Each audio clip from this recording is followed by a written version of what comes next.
Agora nós vamos falar um pouquinho sobre solos no Brasil, dando destaque aí para a constituição dos solos a nível de Brasil, tá? Temos a classificação dos solos brasileiros, né? Latossolo, alissolo, solo argiloso, nitossolo, né? Cambissolo, os vários tipos de solos que nós temos no Brasil. Fique tranquilo que você não vai precisar decorar tudo isso aqui não, mas entenda alguns dos solos mais importantes que nós temos no país, tá? Primeiro solo importante são os latossolos, eles cobrem aí 40% do território brasileiro, tá? São característicos de climas tropicais, né? Intenso intemperismo químico, são solos bem profundos e pouco definidos, solos lixiviados e com formação de laterita. Então aqui nós temos um solo, tá? Que como diz aí a própria literatura, são solos aí profundos e horizontes bem pouco definidos. Você não consegue definir muito bem a diferença entre eles. São solos bastante lavados, lixiviação é a lavagem horizontal ou vertical dos solos, tá? E com laterita, isso ao longo de milhares de anos, a água vai entrando, vai carregando os sais minerais para uma porção mais profunda e forma uma placa ferruginosa chamada de laterita, né? Que são os plintitas, tá bom? Esses são os solos a nível de Brasil. Nitossolo, conhecido como terra roxa, tá? Originado do basalto, a partir de rocha magmática igneia extrusiva. Acontece bastante no sul e sudeste do Brasil e elevada fertilidade natural, tá? Temos os vertissolos, que são solos, né, pouco desenvolvidos, a ocorrência no Nordeste, boa fertilidade, muito argiloso, dificulta o manejo na agricultura, mas você consegue, com técnicas agrícolas, se fazer um trabalho com esse solo, tá? Então, voltando ali, só para a gente dar uma olhada ali naquele slide anterior, né? Então, quais são os solos que o Brasil tem, né? Na sua grande maioria, o latossolo, é esse aqui, ó, esse verde, esse marronzinho aqui, ó. Então, temos ele espalhado por várias regiões do Brasil, tá vendo? Né? Temos também o nitossolo, que seria a terra roxa, ó, onde nós temos ele aparecendo em várias regiões. E temos também vertissolo, esse solo aqui, ó, pode aparecer em algumas regiões do sul, né, do nordeste, pode aparecer nessa região litorânea aqui também, né, onde você tem o solo massapê, né, enfim, cambissolo, aparece em algumas regiões. É bom entender um pouquinho essa configuração dos solos aí, tá? Dando sequência, vamos falar um pouquinho sobre os neossolos, pouco evoluído, com pequena diferenciação entre os horizontes, ó, tá vendo? Pouco desenvolvido. Esses solos, esses neossolos podem ser solos aluviais, né, formados em várzeas de rios pela sedimentação. Pode aparecer bastante esses neossolos lá na Amazônia. Litossolos ou solos litólicos, formados em climas áridos, que seria o semiárido brasileiro, tá? E solos rasos com fragmentos rochosos, né? Então, temos aí a presença no Brasil de solos aluviais e litossolos ou litólicos, né? E aqui um exemplo de solo formado em regiões mais litorâneas, tá bom? Então tá bem tranquilo isso aí. Tudo bem, pessoal? Agora nós vamos falar um pouco sobre degradação dos solos, ok? Não se esquecendo que o principal problema ambiental relacionado aos solos é o processo de erosão, que acontece em três fases: o processo de desagregação, a erosão por algum agente externo, o transporte e a sedimentação, ok? Não se esqueçamos que os principais agentes que atuam na decomposição do solo são as chuvas, os ventos, os animais e o próprio ser humano, tá? Quais atividades são as responsáveis pela degradação do solo, certo?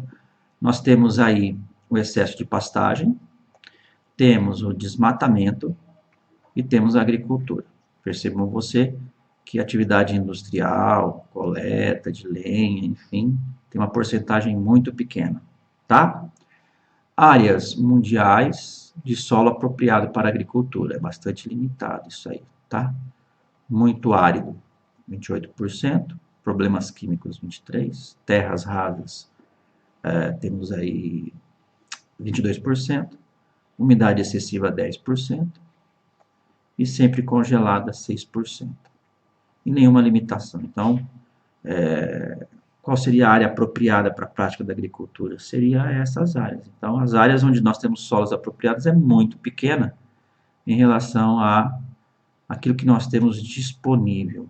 Então, aí mais um fator para termos cuidado com a manutenção desses solos, ok? Causas da degradação do solo, a gente tem, na sua grande maioria, as atividades agrícolas, tá? Então, em várias regiões do globo, isso é evidente, né? Depois nós temos pastos, percebam você, confirmando aquele gráfico que a gente havia visto. Processo de industrialização, Europa seria o caso mais latente. Exploração de lenha, caso da América do Sul, aqui muito provavelmente América Central, África e América do Sul, algumas porcentagens um pouco mais efetivas, né? Também aqui, a nível de mundo, você vê essa participação. E desmatamento, em alguns lugares, isso é mais importante. Na América do Sul, desmatamento da floresta amazônica, Mata Atlântica e por aí vai, tá? Importante entendermos isso.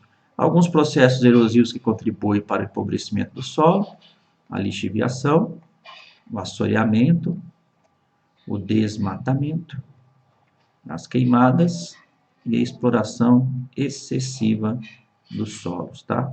Não vamos nos esquecer o que é a lixiviação, aquele processo que você tem a infiltração da água no solo, e ele vai carregar os sais minerais para a porção mais profunda, criando uma placa ferruginosa que nós chamamos de laterito.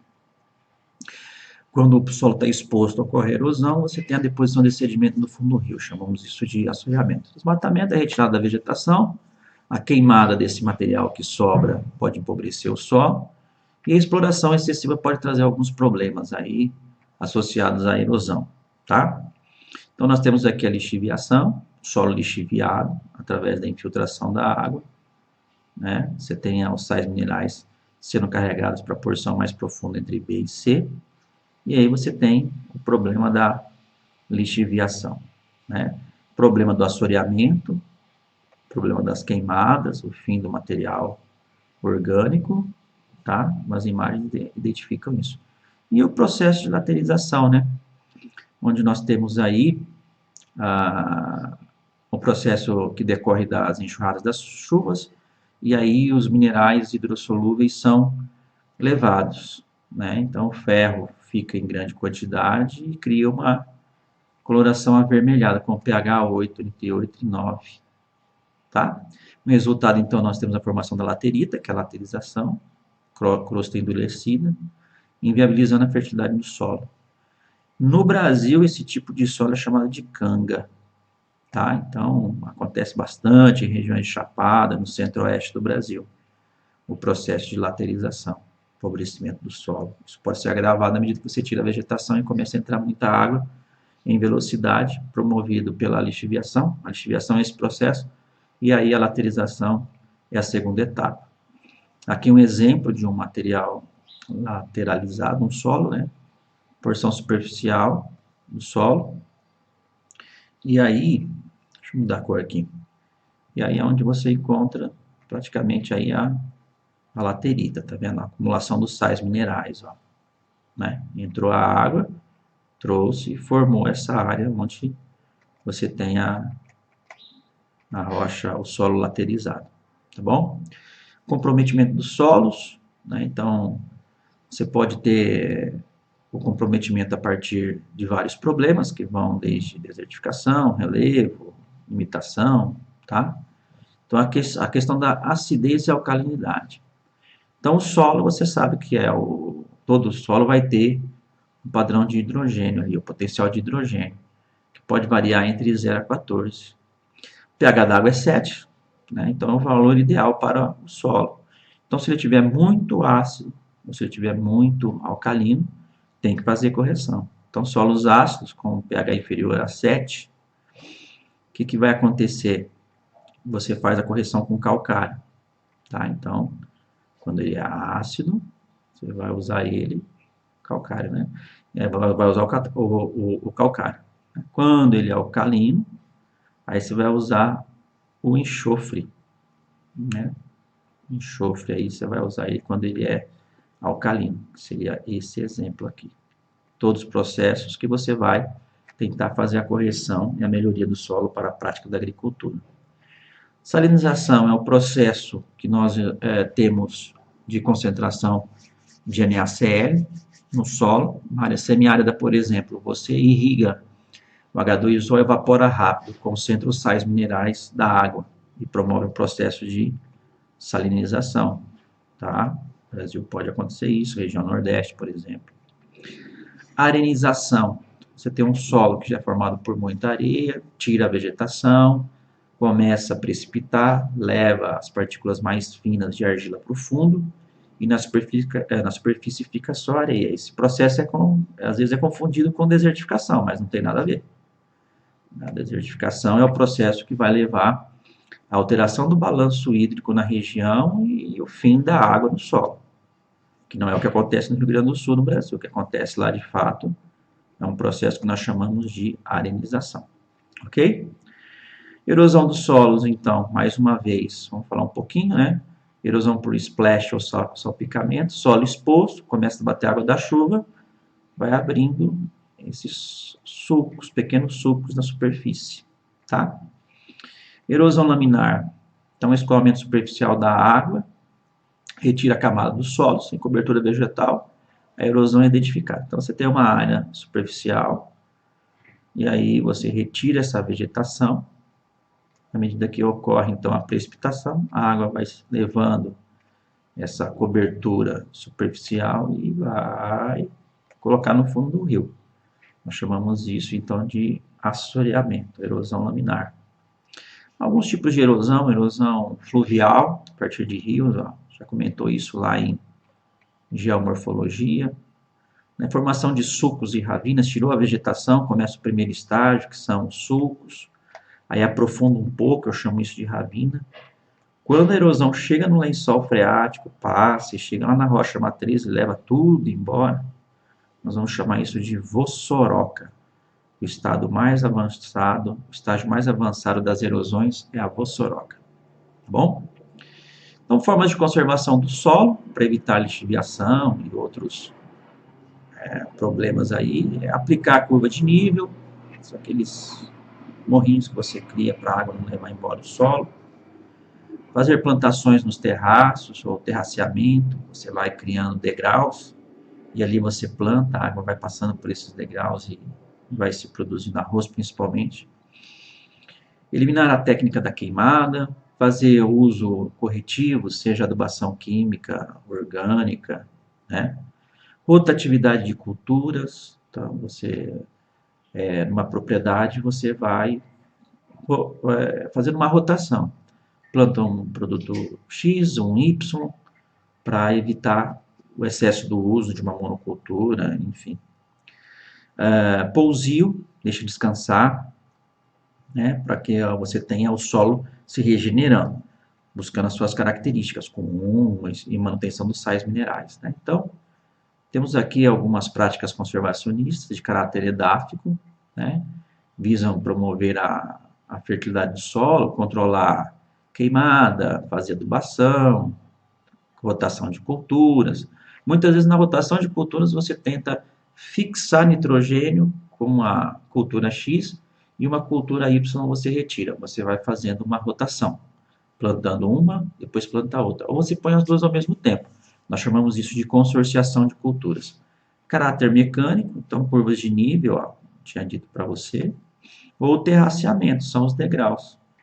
Quando chove aqui, a água vai descer, ela vai sendo bloqueada, o solo não vai embora. A mesma coisa quando chove aqui, ó. Então a água vai passando esses degraus e você vai evitando a erosão. Tá? Isso aqui é muito comum no Brasil, e isso aqui vai ser muito comum lá no Sudeste Asiático, com a técnica de plantação de arroz, cultura de jardinagem, rizicultura. Tá bom? Plantio direto também é uma técnica muito utilizada, onde nós vamos ver, após a colheita de uma cultura X, você mantém aquela palhagem, aquela vegetação superficial da cultura anterior e já passa uma grade, passa lá um arado e usa esse material orgânico para fortalecer o humus. Nós chamamos isso de plantio direto na palha, tá? Ou plantio direto, ok? Tranquilo, pessoal. Aqui então nós finalizamos essa partezinha da aula. Espero que você tenha gostado. Sucesso e bons estudos.